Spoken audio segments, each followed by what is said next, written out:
This video is for people that have this Craftsman dual rotating tine tiller, 18-inch. It's actually a fantastic tiller. I had one version of this for like 15 years, and then I got another one about 5 years ago. And it's run great until recently when the engine blew on it. That is the engine. And to replace the engine, just if you replace the whole hog, they want to charge like $600 for it, and the rototiller is only $800. It's crazy. So I went to Harbor Freight, and for $125 replaced the engine with that one, with a new one that is slightly more powerful. The only problem is this engine it's a Honda clone, and it's not quite the same as this MTD, but it's close enough, and it's pretty clearly designed to be able to work in these situations as much as possible. So I was going to show you a couple of things that you need to know going into this if you want to swap them. First off, the old one mounted to the frame with those little screw holes there. Bolts came up through the frame, like through right up here, and they would bolt into that. Well, this new one here, it's just a pass through. So you need to get 4 bolts that are long enough to go through here and go down to the bottom, and then you can hold them in place with a nut and a lock washer. And fortunately, they made these holes kind of oblong so it could fit slightly different sizes if necessary. The other thing about it that represents a challenge is at the end of the crankshaft here.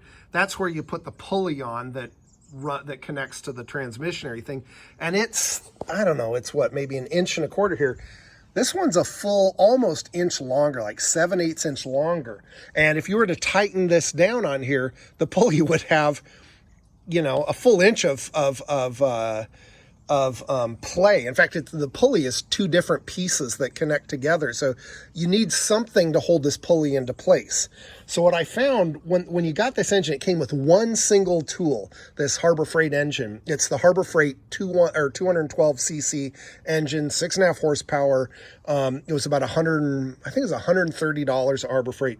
It came with a socket for a kind of socket to remove the spark plug, and it looked, well, this is what it looked like.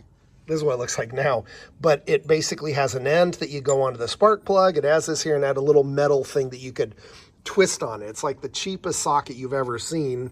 Not sure you could even call it a socket, but what made it beautiful is this size here was perfect to fit over that hole there. Now, it won't right now because it's got all kinds of metal debris on there. But if you're industrious with an angle grinder, or perhaps very skilled with a metal cutting saw, that's all I did. Is I cut it with an angle grinder, and then I used my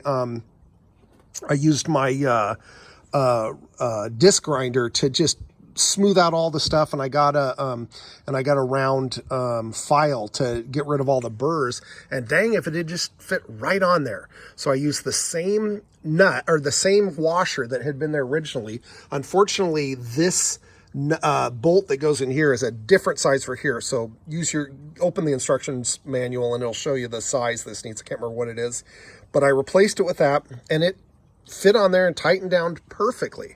Now, unfortunately, now it's going to stick out too far for this thing to fit on there. So I'm going to have to cut a hole in that if it sticks out. It might work. I'm not sure. That actually, now looking at it, might be designed to stick out that far. But anyway, if it does, I'll put it on there. If not, I'll cut a hole there. I'll drill a hole so it can stick out. The other thing that the Craftsman has that this one doesn't have, the Craftsman had a tube that came out of here that you could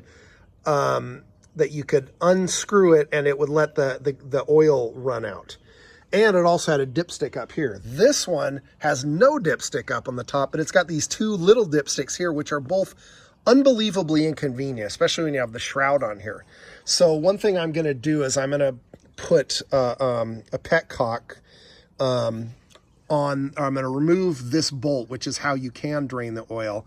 I'm going to put a petcock on it. When I want to drain it, I'll put a little rubber thing here that can go out into the oil thing and let it drain. It'll probably drain slow, but it will drain and it won't make a mess of it. I only realized later that I needed to put it on before I mounted this to here because there's no way to turn it there. So I'm going to have to loosen this and put it on. But anyway, if you have one of these Craftsman rototillers, which are fine rototillers, especially with that counter rotating tines, it just makes short work of just about anything.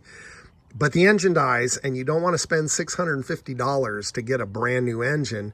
Spend $125 at Harbor Freight, and it works it works just as well with just a few little fixes.